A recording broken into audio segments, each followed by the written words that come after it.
Like करिए, subscribe करिए, bell icon दबाना बिल्कुल मत भूलिए।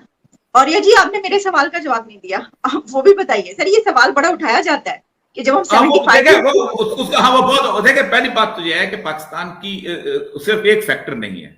पाकिस्तान के अंदर 85 ऑनवर्ड हमारे और बहुत सारे फैक्टर्स हैं, और उसके अंदर हमारा मामला बहुत सबसे इंपॉर्टेंट तीन मसला हमारा पॉलिटिकल करप्शन है, और उसके साथ हमारी इस्टेब्लिशमेंट की इन्वॉल्वमेंट है, और उसके साथ हमारा जो है, हमने आज तक अपने इलाके के अंदर कौमियतों को इकट्ठा करके उनके साथ आगे लेके चलने की कोशिश ही नहीं की।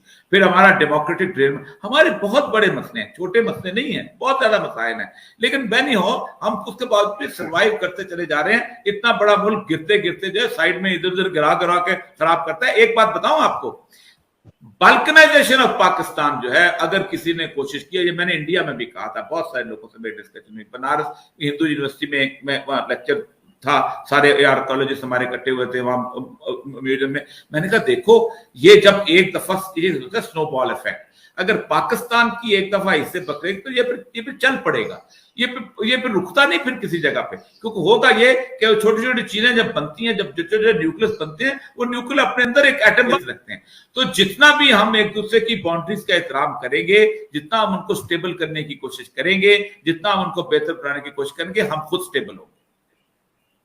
जी ठीक, लेकिन सर आप देखिए ना कि अगर वो तमाम कंट्रीज, आप इंडिया बांग्लादेश इन कंट्रीज को देख ले, इतनी तरक्की कर गए और हमने नहीं की, तो फिर गलती है ना यहाँ पर, कोई ना कोई सोच की या देखिए मैं तबसरा नहीं करना चाहता। मैं बांग्लादेश में ढाका में बात की थी, बहुत सारी मामला ऐसे हैं कि जिनमें एक होता है फॉरेक्स रिजर्व आपका, एक होता है आपकी एक्चुअल तरक्की। फॉरेक्स रिजर्व में मैं इकोनॉमिस्ट हूं, मुझे पता है बड़ी तरक्की की है, लेकिन आप मुझे बताइए 71 से पहले बांग्लादेश से एक भी आदमी मजदूरी करने के लिए भारत नहीं गया था।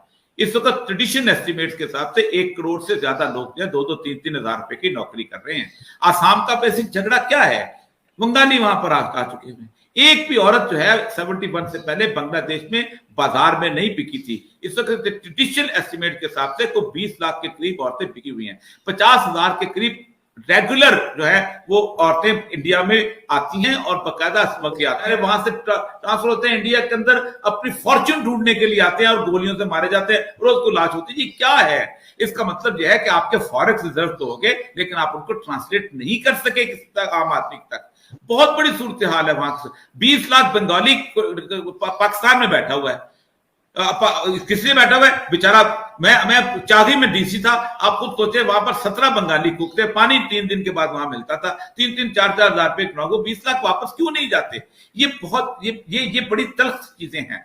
इंसानियत के हिसाब से सोचे ना, बड़ी तल्ख चीजें हैं। हर जगह मुसलमान हो, हिंदू हो, सिख हो, कोई और हो, आप उसके दिल को एक दफा अलहदा करके चीर करके देखें, वो बहुत तकलीफ में है, और उसको पता है कि मैं तकलीफ में क्यों हूं। इसलिए कि हमारे बॉर्डर जो हैं वो खूनी हो चुके हैं, इसलिए कि हमारे अंदर नफरत बहुत शदीद किस्म की हो रही है। हम देखना नहीं चाहते, हम सिर्फ नाम की तख्ती पढ़ते हैं, ये मोहम्मद हुसैन है और ये अर्जन दास है। हम सिर्फ नाम की तख्ती पढ़ते हैं ये। और सिख तो बेचारा वो रियल रीजन है, वो तो दूर से पहचाना जाता है उसको। तो वो तो कहे ना मैं मोहम्मद हुसैन का बेटा हूं या शर्मा का बेटा हूं, तो कोई मानेगा नहीं।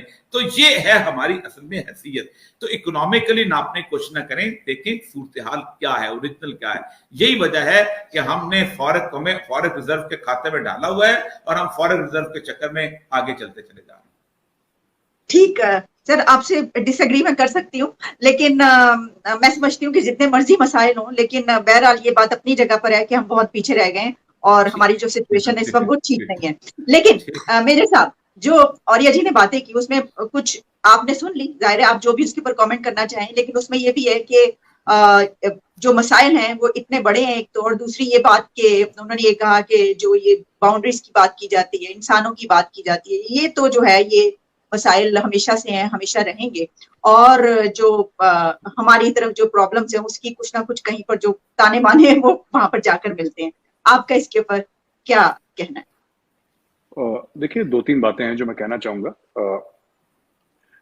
सबसे पहले जैसे उन्होंने बोला कि चाइना की जो ट्रेड है, इन्होंने मलाका की बात करी कि वहां पे एक जहाज खड़ा, मलाका चौक कहते हैं हम लोग उसको, कि वो एरिया को चौक कर सकते हैं तो चाइना की ट्रेड बंद हो जाएगी, या फिर इस तरफ से अगर चाइना आएगा।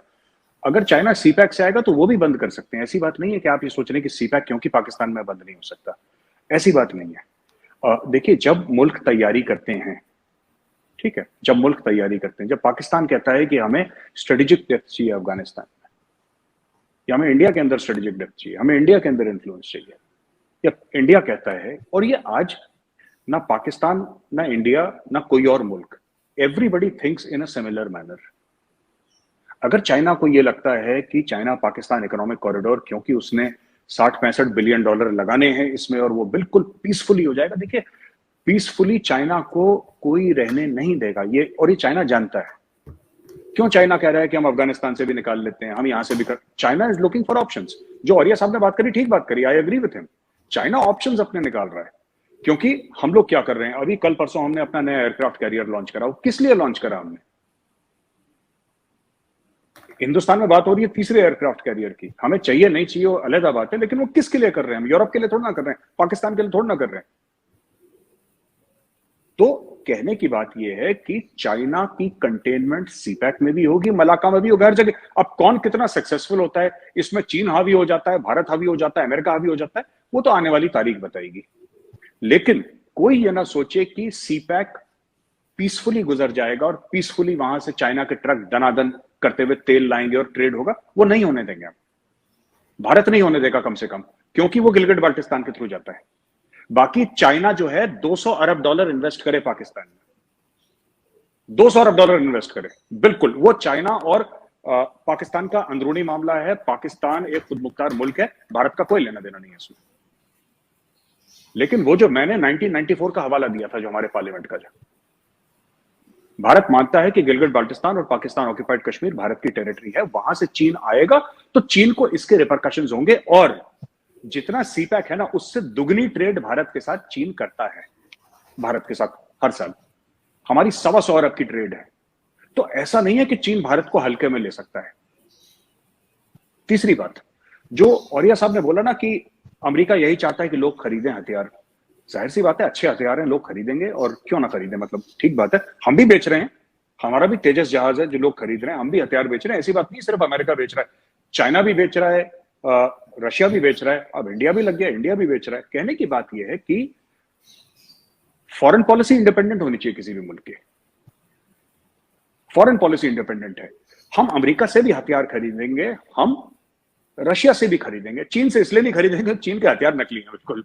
तो वी डोंट बिलीव, हमारे यहाँ कहते हैं चीन के बारे में, आई डोंट नो आपको इसके बारे में पाकिस्तान में कहा जाता है कि नहीं, इंडिया में बड़ा मशहूर है कि चल गया तो चांद तक वरना शाम तक, चीनी माल के लिए कहावत है एक। तो वी डोंट ट्रस्ट, और चाइना हमें बेचेगा भी नहीं हथियार, ना हमें चाइना से चाहिए, क्योंकि चाइना से अच्छे अच्छे हथियार वेस्ट से मिल रहे हैं, राफेल ये सब मिल रहा है आपको, यूरोफाइटर मिल रहा है आपको, ग्रिपन के हैं ये सब एयरक्राफ्ट है, तो we don't need China. But yes, China के साथ हमारी ट्रेड है। एक बात जो कही ना औरिया साहब ने, बांग्लादेश से लोग आते हैं, रोहिंग्या भी यहां पे आते हैं। 1971 की जंग हुई थी, उसके कई वजूहात थे, उसमें से एक रीजन ये भी था, हमारी जो प्राइम मिनिस्टर थी इंदिरा गांधी, उनकी स्पीच है, बीबीसी को इंटरव्यू दिया है, वो आप यूट्यूब में जाके चेक कर सकते हैं। उन्होंने उस समय स्पीच दी थी जंग से पहले, और ये जंग तो हुई थी दिसंबर में शुरू हुई थी जंग, लेकिन उन्होंने ये स्पीच गर्मियों में दे दी थी, अप्रैल मई जून जुलाई के बीच में, अगस्त तक उन्होंने स्पीच दे चुके थे कि असली जो हमारा प्रॉब्लम है वो ये है कि वहां पे बंगालीज जो हैं वो लाखों की तादाद में भारत में आ रहे हैं। उस जमाने में उनका ये था कि हमारे ऊपर जुल्म हो रहा है, पाक फौज वहां पे जुल्म कर रही है। फिर वही बात होमोदूर कमीशन रिपोर्ट, जिसके कुछ कुछ अंश मिलते हैं, बाकी तो हमने कभी नहीं पढ़ी होमोदूर कमीशन रिपोर्ट, हमने नाम सुना है उसका, but I have not personally read it, तो मैं कह नहीं सकता। मुझे लगता है कि डीक्लासिफाई अभी तक नहीं हुई है, इतना मुझे पता है उसके बारे में कि डीक्लासिफाई नहीं हुई है। अच्छा, ये जो बात इन्होंने कही ना कि अमेरिका, देखिए बात यह ना कि अमेरिका हर एक मुल्क को डील करना है दूसरे मुल्क के साथ। तो हमने ईरान के साथ तेल खरीदा, ईरान से हमने तेल लिया जब ईरान के ऊपर शदीद सैंक्शंस थे। क्यों? हमें जरूरत नहीं थी ईरान से तेल खरीदने की, हमें बिल्कुल जरूरत नहीं थी, सऊदी से हम तेल खरीदते हैं। उस समय ईरान कितना सस्ता दे, 10% 20%, हमारा तो ऑलरेडी चल रहा था वहां से तेल का, सऊदी से, और चल रहा है, आज से नहीं, कई दिहाइयों से, कई दशकों से चल रहा है। हमने ईरान से तेल इसलिए खरीदा क्योंकि अमेरिका ने बोला था मत खरीदो। देखिए इसमें भी एक there is a geopolitical thing. आपको अपने आप को खुद मुख्तार अगर दिखाना है तो फिर आपको थोड़ा सा खून बहाना पड़ेगा, खुद का, दूसरे का नहीं, खुद का। अगर आप चाहते हैं कि लोग आपको इज्जत दें और खुद मुख्तार आप बने तो आपको करना पड़ेगा। अमेरिका कितना लेट गया, सामने किया, कैट्सा लगा देंगे, कैट्सा आपके ऊपर लगा देंगे, सैंक्शन लगा, मतलब तुम्हारी, देखो तुम्हारे सैंक्शन हैं, तुम्हें लगाने तुम लगा दो, तुम्हारे सैंक्शन हैं, तुम हमसे, हमें क्यों डरा रहे हो यार कि हम सैंक्शन, हमें क्यों आंखें दिखा रहे हो, तुम्हें लगाने लगा दो कैट्सा। नहीं लगाया उन्होंने, हमने S-400 खरीदा। जो ओरिया साहब कहते हैं कि देखिए वो ह्यूमन ट्रेजेडी है कि जिस तरीके से औरतों के बारे में उन्होंने बात बोली, वो एक ट्रेजेडी बड़ी, और मैं भी मानता हूं ट्रेजेडी, ओरिया साहब भी मानते हैं, आलिया जी आप भी मानती हैं। मेरा कहने का मतलब है कि फॉरेक्स रिजर्व्स बहुत, आपकी इकोनॉमी का एक बहुत बड़ा बैरोमीटर जो है वो आपके फॉरेक्स रिजर्व्स हैं। आज की तारीख में अमेरिका और रशिया जो भारत की इज्जत करते हैं, इसलिए नहीं कि भारत उनको योगा सिखाता है या उनको हमारी बॉलीवुड की फिल्में बहुत पसंद है, वो इसलिए इज्जत करते हैं क्योंकि 600 अरब डॉलर हमारे पास है और उनको उनमें से कुछ पैसा चाहिए। ये दुकान है बहुत बड़ी ना, दुनिया मंडी है, ये सबको चाहिए। और हम सिर्फ अमेरिका से, आखिरी में ये कहूंगा, हम सिर्फ अमेरिका से हथियार नहीं खरीद रहे। ऐसी कौन सी फॉर्च्यून 500 कंपनी है जो इंडिया में नहीं है? और अमेरिका की कौन सी ऐसी बड़ी नामचीन कंपनी है जहां पे इंडियंस उनके बोर्ड में नहीं है, उनके चेयरमैन नहीं है, उनके सीईओ नहीं है, या उनके top vice president, senior vice president level पे नहीं है?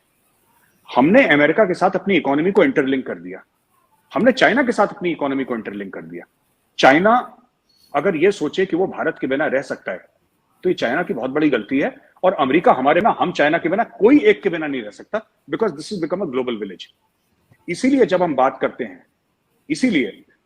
करते हैं सप्लाई चेन की, जब हम बात करते हैं सप्लाई चेन रेजिलियंस की, कि भाई किस तरीके से हमें, we have to get off reliance on China, तो हम भारत में फिर एप्पल बनाएंगे, फिर हम भारत में सैमसंग की सबसे बड़ी फैक्ट्री डालेंगे, हम और चीजें करेंगे कि हमारा धीरे धीरे जो रिलायंस है चाइना पे वो कम हो जाए किसी तरीके से। और गेम सारा यही है, गेम मिलिट्री नहीं है, गेम इकोनॉमिक भी है, गेम डिप्लोमेटिक भी है।